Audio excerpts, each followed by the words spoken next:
सन 1947 भारत देश आजाद हुआ, जिसमें कहा जाता है सन 1947 से पहले तो राजा और राजनीति चलती थी, लेकिन 1947 के बाद उस राजनीति में थोड़ा बदलाव किया गया। लेकिन उस बदलाव में काफ़ी कुछ चेंजेस देखने को मिले, जैसे पद बदल दिए गए, कार्यभार बदल दिया गया और कई सारे ऐसे बदलाव। सन 1947 के पहले कहा जाता था राजा हुआ करते थे और राजाओं का ही शासन चला करता था, लेकिन उन्हीं में से कुछ ऐसे लोग भी हुए जिन्होंने न सिर्फ राजा होने का कर्तव्य निभाया, न सिर्फ राजा हुए, वो राजनीति में सक्रिय रहे और भारत देश का नाम बढ़ाया। आज हम बात करने वाले हैं राजा विश्वनाथ प्रताप सिंह जी के बारे में, जिन्होंने भारत को न सिर्फ दिशा दिया, न सिर्फ राजनीति में और लोगों का डर निकालने की कोशिश की, उन्होंने काफ़ी ऐसे बदलाव किए जिसके बाद भारत के राजनीति में भूचाल आ गया। आज हम उन्हीं के बारे में जानेंगे, जिन्हें लोग पॉजिटिव और नेगेटिव दोनों रूप में देखते हैं, जिन्हें लगता है कि सिर्फ और सिर्फ राजा होने से तकदीर बदल जाती है, आगे के जीवन का सफर तय हो जाता है। उन्हें राजा विश्वनाथ प्रताप सिंह जी की बायोग्राफी देखनी चाहिए। तो आज हम जानेंगे बायोग्राफी ऑफ राजा विश्वनाथ प्रताप सिंह। नमस्कार, आप देख रहे हैं ऑफिशियल अनुराग मैन 21 से मैं अनुराग नस्ता। 25 जून 1931 राजा विश्वनाथ प्रताप सिंह जी का जन्म हुआ। 1936 में राजा विश्वनाथ प्रताप सिंह जी को राजा मांडा यानी राम गोपाल सिंह जी ने गोद ले लिया, भगवती प्रसाद सिंह जी को। जिसके बाद 1936 के बाद सन 1947 में भारत देश को आजादी मिली। पर इससे पहले उनका जीवन कैसा रहा? 1936 में जब उन्हें गोद लिया गया तो उसके बाद राजा मांडा राम गोपाल सिंह जी को टीबी नाम की बीमारी थी। उस समय इसका कोई इलाज नहीं था, तो राजा विश्वनाथ प्रताप सिंह जी को राजा मांडा सिर्फ और सिर्फ 5 मिनट के लिए बुलाया करते, क्योंकि राजा विश्वनाथ प्रताप सिंह जी मिलनसार प्रवृत्ति के थे। वो लोगों से घुल मिल जाया करते, इसके लिए उन्हें सिर्फ और सिर्फ 5 मिनट के लिए बुलाया जाता था और उस दौरान उन्हें राम गोपाल सिंह जी से 5 फीट की दूरी पर बिठाया जाता। उस दौरान राजा विश्वनाथ प्रताप सिंह जी से राजा मांडा बात किया करते। राजा मांडा के मैनेजर एक विदेशी था, जिसके साथ विश्वनाथ प्रताप सिंह जी अपना दिन बिताया करते, उसी परिवार के साथ। वीपी सिंह जी ने भारत के आजाद होने के बाद 5 साल बाद ही उन्होंने एक स्कूल की नींव रखी, जिसका नाम गोपाल विद्यालय है, जो इस समय पुराने में मौजूद है। 1952 में जब गोपाल विद्यालय की नींव रखी गई तो उसमें वीपी सिंह जी ने अपने हाथ से उस स्कूल को बनाया। उन्होंने उस स्कूल में अपनी मेहनत दिखाई, एक एक ईंट उन्होंने जोड़ा, लोगों से खपड़ेल मांगा, रेत मांगा, ताकि कल को ऐसा ना हो जाए कि वीपी सिंह जी के अंदर घमंड आ गया। वीपी सिंह जी का ऐसा मानना था कि कल को मैं बदल जाता हूं तो भी ये लोग ऐसा कह सके कि इस स्कूल में इनका भी अधिकार है। इसलिए वीपी सिंह जी ने लोगों से थोड़ा थोड़ा सामान मांगा और खून पसीना जिसे बहाना कहते हैं वो 1952 में वीपी सिंह जी ने पढ़ाया। उस स्कूल के लिए, लोगों के और बच्चों के भविष्य के लिए। क्योंकि जब भारत देश आजाद हुआ था तो उस समय ऐसे भी लोग थे जिन्हें खाने के लिए रोटियां तक नसीब नहीं हुआ करती थी, लेकिन वीपी सिंह जी ने का एक मानना था, कहीं ऐसा ना हो जाए कल तो भारत का भविष्य बिगड़ जाए। जिनके पास खाने के लिए नहीं है वो भी पढ़ाई कर सके, ऐसा उनका मानना है। जब 1952 में उन्होंने गोपाल विद्यालय की नींव रखी, इसे बनाया गोपाल विद्यालय, तब उस समय 7 बच्चे पढ़ा करते थे। इसके बाद विश्वनाथ प्रताप सिंह जी की राजनीति करियर भी शुरू हो गई, जिसमें उन्होंने सबसे पहला एक चुनाव छात्र नेता का लड़ा 16 से, और उसमें उन्होंने जीत भी पाई। जिसके बाद उन्होंने कभी मुड़ के नहीं देखा। 1969 में वो उत्तर प्रदेश के विधानसभा पहुंचे, 1971 में वो लोकसभा पहुंचे, 1974 में उन्हें डिप्टी कॉमर्स मिनिस्टर बनाया गया और 1976 में वो कॉमर्स मिनिस्टर बनकर उठे। इस समय सभी की निगाहें विश्वनाथ प्रताप सिंह जी पर टिकी हुई। 1980 से 1982 तक उन्होंने उत्तर प्रदेश के मुख्यमंत्री पद का भी कार्यभार संभाला। इस दौरान वो वाणिज्य मंत्री और वित्त मंत्री भी बने। जब वीपी सिंह जी वित्त मंत्री के रूप में कार्यभार संभाला तो उस समय कई सारी कंप्लेंट और इसके बाद काफी कुछ बदलता दिखा। वीपी सिंह जी वित्त मंत्री के रूप में उभरे, जिसके बाद कईयों पर आरोप लगा। एक सौदा किया गया टैंको, जिसमें उन्होंने अमेरिका में एक जासूस भेजा, जिसके द्वारा पता लगा कि 60 करोड़ का घपला हुआ है उन टैंकर से। जिसके बाद ही विश्वनाथ प्रताप सिंह जी एक ईमानदार और कुशल नेतृत्व करने वाले प्रधानमंत्री के रूप में लोगों ने उन्हें देखना चाहा।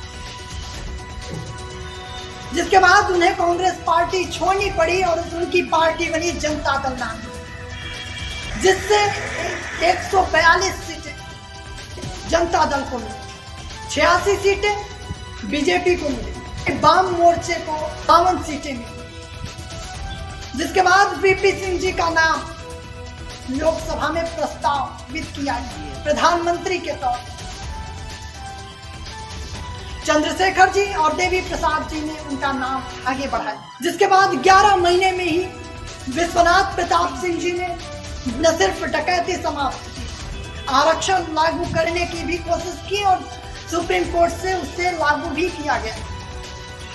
उन्होंने और कई सारे बदलाव किए, जिसके बाद बहुत प्रसिद्ध हो गए और उन्होंने कम समय में प्रसिद्धि पा ली।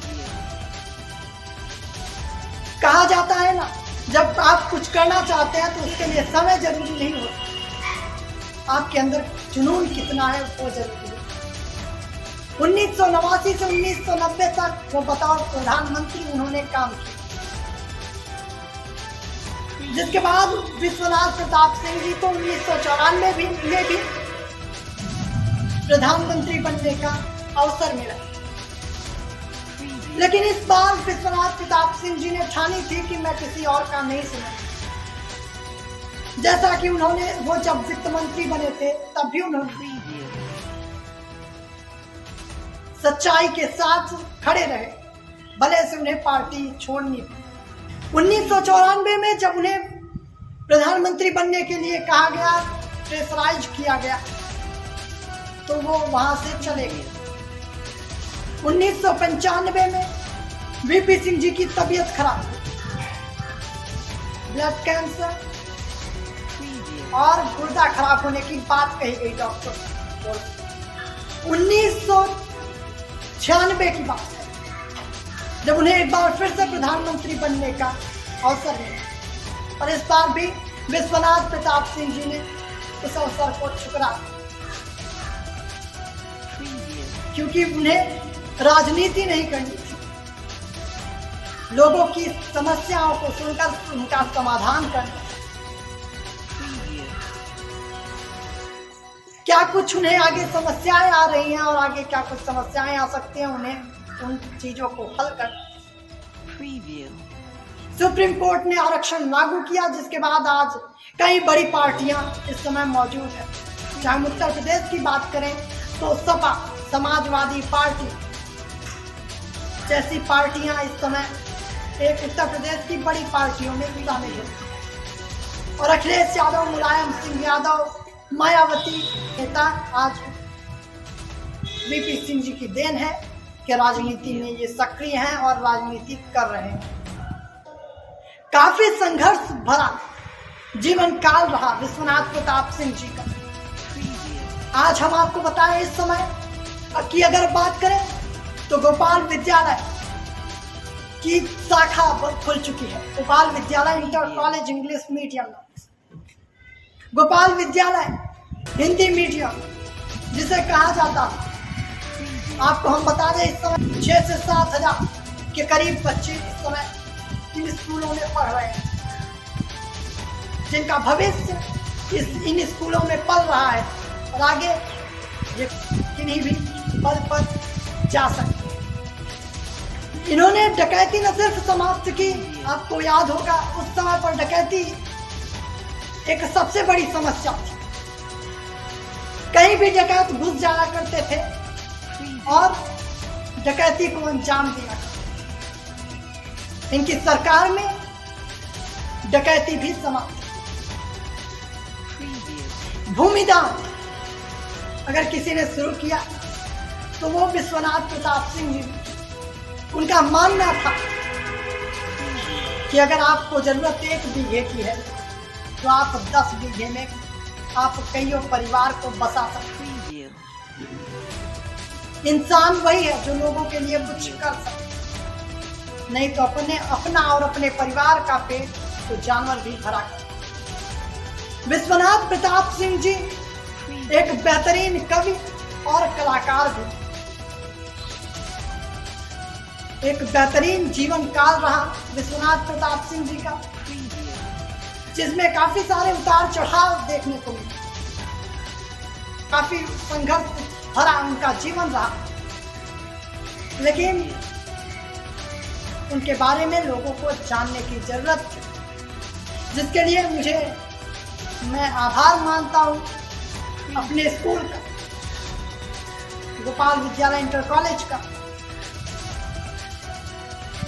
डॉक्टर मोहम्मद साबिर अली सर का, जो इस स्कूल के प्रिंसिपल हैं, English medium principal Pannalal sir का, गोविंद मिश्रा सर का, और ऐसे कईयों नाम।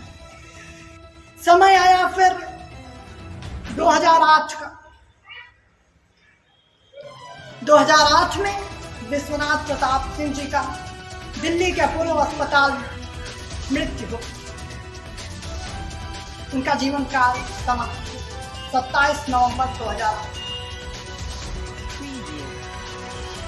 पर मैं जाते जाते आपको एक उनकी कहानी सुनाना चाहूंगा, जिसे आपको सुनना चाहिए। एक बार वीपी सिंह जी मांडा आए थे। शिवराम नाम का एक व्यक्ति काम करता था,